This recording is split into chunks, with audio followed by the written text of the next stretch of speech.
السلام علیکم ورحمۃ اللہ وبرکاتہ۔ سورہ البقرہ پارہ نمبر 2 کی آیت نمبر 211 سے 213 تک کا ترجمہ۔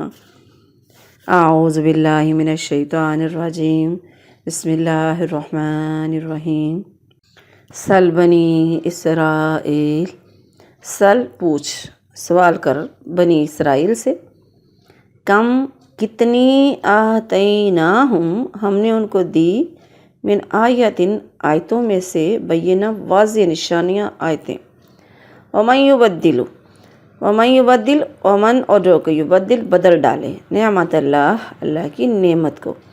من بعدی اس کے بعد، ما جاءتہ جو آئی اس کے پاس، فإن اللہ پس بے شک اللہ تبارک، شدید العقاب سخت عذاب دینے والا۔ زینا للذین کفروا، زینا مزین کر دی گئی، خوشنما بنا دی گئی، خوبصورت بنا دی گئی، سجا دی گئی، للذین کفروا کافروں کے لیے، حیات الدنیا دنیا کی حیاتی، دنیا کی زندگی، ویسخرون اور وہ لوگ جو مذاق اڑاتے ہیں،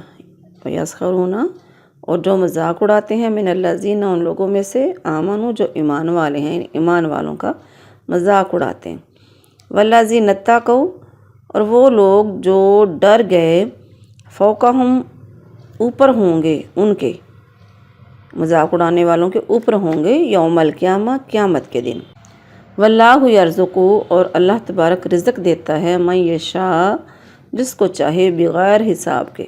بے حساب، کان الناس اور تھے لوگ، امتم واحدہ ایک امت، فبعث اللہ تو بھیجا اللہ تعالیٰ نے، نبینا نبیوں کو، مبشرین خوشخبری دینے کے لیے، ومنذرین اور ڈرانے کے لیے، وانزل معہم الکتاب اور اتاری ان کے درمیان کتاب، بالحق حق کے ساتھ، لیحکما تاکہ فیصلہ کرے، بین الناس لوگوں کے درمیان، فیما جس میں، اختلفوا اختلاف کیا تھا انہوں نے، فیہ اس میں، وما اختلفا اور نہیں اختلاف کیا، فی اس میں، الا الذین سوائے ان لوگوں کے، اوتوہ جن کو دیا گیا، من بعد اس کے بعد، ما جاءت دی گئی ان کو، من بعد اس کے بعد، ما جاءتہم جو آئی ان کے پاس، بینات واضح دلیلیں، باغین ضد کی، سرکشی کی انہوں نے، بینہم آپس میں، فہد اللہ تو ایمان لے آئے، الذین آمنوا وہ جو ایمان والے تھے، لما اختلفوا جس میں انہوں نے اختلاف کیا تھا، فیہ من الحق کی اس میں حق سے، بإذنی اس کے حکم سے، بإذنی یا اپنے حکم سے، واللہ یہدی اور اللہ تبارک ہدایت دیتا ہے، من یشاء جس کو چاہے، الی طرف، صراطی راستے کی طرف، مستقیم سیدھے راستے کی طرف۔ با محاورہ ترجمہ۔ بنی اسرائیل سے پوچھئے ہم نے انہیں کتنی واضح نشانیاں دیں، اور جو شخص اللہ کی نعمت کو بدل دے اس کے بعد کہ اس کے پاس آ چکی ہو، تو یقیناً اللہ بہت سخت سزا والا ہے ان لوگوں کے لیے جنہوں نے کفر کیا۔ دنیا کی زندگی خوشنما بنا دی گئی ہے، اور وہ ان لوگوں سے مذاق کرتے ہیں جو ایمان لے آئے، حالانکہ وہ لوگ جو لوگ ڈر گئے وہ قیامت کے دن ان سے اوپر ہوں گے، اور اللہ جسے چاہتا ہے بے حساب رزق دیتا ہے، یا بے حساب دیتا ہے، کچھ بھی دیتا ہے، رزق میں ہر چیز آ جاتی ہے، ہر چیز دیتا ہے۔ سب لوگ ایک ہی امت تھے، پھر اللہ نے نبی بھیجے، خوشخبری دینے والے اور ڈرانے والے، اور ان کے ہمراہ یا ان کے ساتھ حق کے ساتھ کتاب اتاری، تاکہ وہ لوگوں کے درمیان ان باتوں کا فیصلہ کریں جن میں انہوں نے اختلاف کیا تھا، اور اس میں اختلاف انہی لوگوں نے کیا جنہیں وہ دی گئی تھی، اس کے بعد کہ ان کے پاس واضح دلیلیں آ چکی، آپس کی ضد کی وجہ سے انہوں نے ایسا کیا۔ پھر جو لوگ ایمان لائے، اللہ نے انہیں اپنے حکم سے، ہدایت میں سے اس بات کی ہدایت دی جس میں انہوں نے اختلاف کیا تھا، اور اللہ جسے چاہتا ہے سیدھے راستے کی طرف ہدایت دیتا ہے۔ السلام علیکم ورحمۃ اللہ وبرکاتہ۔ سورہ البقرہ پارہ نمبر 2 کی آیت نمبر 211 سے 213 کی تفسیر۔ اعوذ باللہ من الشیطان الرجیم بسم اللہ الرحمن الرحیم رب اشرح لی صدری ویسر لی امری واحلل عقدۃ من لسانی یفقہوا قولی رب زدنی علما سل بنی اسرائیل۔ اللہ تعالیٰ نے پہلی امتوں کے مطالبے پر یا مطالبے کے بغیر ہی انبیاء علیہ السلام کو کئی معجزے عطا فرمائے، مگر جب وہ معجزے دیکھ کر بھی ایمان نہ لائے تو ان پر مختلف عذاب آئے، جیسے قوم سمود، قوم فرعون، بنی اسرائیل۔ اب جب اللہ تعالیٰ اور فرشتوں کے اترنے کا مطالبہ حد سے زیادہ ہونے لگا تو کفار عرب سے کہا جا رہا ہے کہ بنی اسرائیل سے پوچھ لو ہم نے انہیں کتنے واضح معجزات دکھائے، یعنی موسیٰ علیہ السلام کا عصا، ید بیضاء جو ان کا ہاتھ روشن ہو جاتا تھا، پھر ان کے لیے ان پر جو طوفان آیا، ٹڈیوں کا عذاب، سمندر کا پھٹنا، صحرا میں بادل کا سایہ، پھر 12 چشموں کا پھوٹنا، منسلوا کا نزول وغیرہ۔ تو انہوں نے ان نعمتوں سے کوئی فائدہ اٹھایا تو جو تم اٹھاؤ گے؟ انہوں نے تو نہیں اٹھایا، اگر اٹھاتے تو اللہ پر ایمان لے آتے۔ پھر نعمتوں کی ناشکری کا نتیجہ تو عذاب ہی ہے نا۔ آیت نمبر 212، زُیِّنَ لِلَّذِینَ کَفَرُوا الْحَیَاةُ الدُّنْیَا،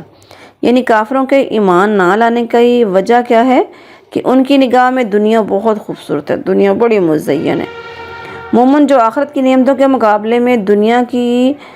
جو نعمتیں ہیں، دنیا کی جو خوبصورت ہے، ان کو اتنی اہمیت نہیں دیتا۔ کافروں کے خیال میں کہ یہ لوگ بولے والے ہیں، دیوانے ہیں جو مومن ہیں، اس لیے انہوں نے ان کا مذاق اڑانے اور انہیں ذلیل کرنے کو اپنا ایک مشغلہ بنایا ہوا ہے۔ مگر قیامت کے دن اہل تقویٰ ہر اعتبار سے ان سے بلند درجہ میں ہوں گے، کیونکہ مومنوں کا نام ہی علیین میں لکھا ہوگا، یعنی دفتر کا نام ہی علیین ہے، بلندیوں والا دفتر، اور کافروں کا اسفل السافلین یعنی نچلوں میں سے نچلا۔ آیت نمبر 213، اس آیت میں کیا بتایا جا رہا ہے؟ کان الناس امۃ واحدہ، کہ جو ایک تاریخی حقیقت ہے نا، اس کے بارے میں یہاں پہ انکشاف ہے کہ انسان کی ابتدا کفر و شرک اور عظیم الشان مخلوقات مثلاً سورج، چاند، آگ، ہوا، پانی، فرشتوں اور نیک انسانوں کی پوجا کرتے ہیں نا، ان سے نہیں ہوئی بلکہ خالص توحید سے ہوئی ہے۔ ابتدا میں تمام انسان ایک ہی دین توحید پر تھے اور سب کی ملت، سب کا دین ایک ہی تھا۔ ابن عباس رضی اللہ عنہ نے فرمایا، آدم علیہ السلام اور نوح علیہ السلام کے درمیان ایک قرن یعنی 1000 سال کا وقفہ تھا۔ یہ سب شریعت حق یعنی توحید پر تھے، پھر شیطان کے بہکانے سے ان میں شرک آیا، یعنی نوح علیہ السلام کے کو تب اللہ تعالیٰ نے مبعوث کیا، اختلاف پیدا ہوئے تب اس صورت میں۔ پھر مسلسل انبیاء علیہ السلام آتے رہے اور ان پر کتابیں نازل ہوتی رہیں تاکہ ان کے اختلافات کو نکال کر ہدایت کی طرف انہیں لایا جائے۔ فہد الذین آمنوا، یعنی پہلی امتوں میں اختلاف لا علمی کی وجہ سے نہیں بلکہ آپس میں حسد، ضد اور سرکشی کی وجہ سے پیدا ہوا، جس سے وہ فرقوں میں بٹ گئے اور اسی وجہ سے گمراہ ہو گئے جو پہلی امتیں تھیں۔ اب اللہ تعالیٰ نے اپنا آخری نبی بھیج کر اس پر اپنی آخری کتاب نازل فرما کر سارے اختلافات کا فیصلہ فرما دیا اور اپنی توفیق میں باذنی سے مومنوں کو صراط مستقیم کی طرف ہدایت دے دی ہے۔ یہ بات واضح رہے کہ امت محمدیہ صلی اللہ علیہ وآلہ وسلم میں بھی شروع میں دین میں کوئی اختلاف نہیں تھا۔ جو گزرے ہوئے سلف صالحین ہیں نا، سب کے سب کسی شخص کی تقلید کی بجائے، کسی پیر کی تقلید کی بجائے براہ راست قرآن و حدیث پر عمل کرتے تھے۔ اس میں نہ کوئی شیعہ تھے، نہ کوئی سنی تھے، نہ کوئی حنفی تھے، نہ مالکی، نہ شافعی، نہ حنبلی، نہ نقشبندی، نہ قادری، نہ پتہ نہیں کتنے بنے ہوئے فرقے، 73۔ رسول اللہ صلی اللہ علیہ وآلہ وسلم نے ارشاد فرمایا، تم ضرور ہی اپنے سے پہلے لوگوں کے پیچھے چل پڑو گے، جس طرح بالشت کے برابر اور ہاتھ کے برابر ہوتا ہے۔ یہاں تک کہ اگر وہ کسی ضب ایک جانور کا نام ہے، اس کے بل میں بھی جا گھسیں گے نا تو تم بھی ان کے پیچھے جاؤ گے۔ پوچھا گیا، یا رسول اللہ صلی اللہ علیہ وآلہ وسلم، اس سے مراد یہود و نصارہ ہیں؟ آپ نے فرمایا، تو پھر اور کون ہے؟ یہ بخاری شریف کی حدیث ہے۔ آپ کے اس فرمان کے مطابق جب اس امت میں بھی اہل کتاب کی طرح کسی انسان کی تقلید اور دھڑے بندیاں جب ہو گئی نا، لوگوں نے قرآن و حدیث کے بجائے لوگوں کے اقوال کو دین کا حصہ سمجھ لیا، دین بنا لیا، مختلف فرقوں میں امت بٹ گئی۔ اس سے صرف وہ لوگ محفوظ رہے جو قرآن و سنت پر رہے اور کسی نئے گروہ کا حصہ نہیں بنے۔ تو کیا پتہ چلا اس میں کہ دوسروں کے تقلید پہ چلنا اور یہ جو فرقے بازیاں ہیں اس کے مطابق چلنا، سارے ہی فرقے ناکام ہوں گے سوائے اس فرقے کے جو قرآن و سنت کے مطابق چلے گا۔ اللہم اہدنا الصراط المستقیم، اللہ تبارک ہم کو سیدھے راستے پہ چلائے، ہمیں وہ راستہ دکھائے جو کہ صحیح اور سچا راستہ ہے، اللہ کے نبی علیہ السلام کے راستے پہ ہمیں چلائے، اور ہمیں اس راستے پہ چلائے جس پہ چل کر ہم اپنے رب کی رضا اور اپنے نبی کی رضا کو حاصل کر سکیں۔ اس میں ہم نے ایک حدیث پڑھی ہے نا کہ سانڈے کے بل میں بھی یا ذبح کے بل میں بھی جا گھسیں گے، تو یہود و نصارہ کی تقلید کے بارے میں اگر ہم بحث شروع کریں گے نا تو میرا یہ لیکچر بہت لمبا ہو جائے گا کہ ہم نے کیا کیا۔ ہمیں یہود و نصارہ کی رسمیں پیاری لگتی ہیں، ہمیں ان کے طریقے، وہ برتھ ڈے مناتے ہیں تو ہمارے ہم بھی برتھ ڈے منانے لگے۔ اچھے بھلے پڑھے لکھے سمجھدار لوگ بھی، بڑے چھوٹے ہر قسم کا انسان، ان کو یہ چیز اتنی پیاری لگتی ہے اور کر رہے ہیں دن رات، حتیٰ کہ اللہ کے نبی کی منانی شروع کر دی، صحابہ کی شروع کر دی، استغفر اللہ۔ پھر ہندوؤں کی رسم و رواج، یہ پٹاخے، دیوالی کو دیکھ کے یہ جو شبرات وغیرہ منائی جاتی ہے اور پتہ نہیں کیا کیا کیا، بہت ساری خرافات اگر آپ نکالو گے نا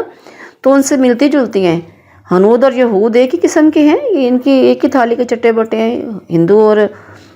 یہودی، ہنود اور یہود،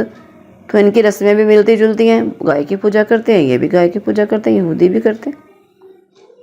تو یہ کسی بھی قوم کے پیچھے لگ گئے ہیں مسلمان، اللہ کے نبی نے فرمایا من تشبہ بقوم فہو منہم، یعنی جو کسی قوم کی مشابہت اختیار کرے گا اسی قوم میں سے ہے، وہ ہم میں سے نہیں ہے۔ اللہ تعالیٰ ہم کو صحیح سمجھ دین کی عطا فرمائے، اللہ تعالیٰ ہمیں ان خرافات، بدعات، رسومات سے بچا لے، آمین۔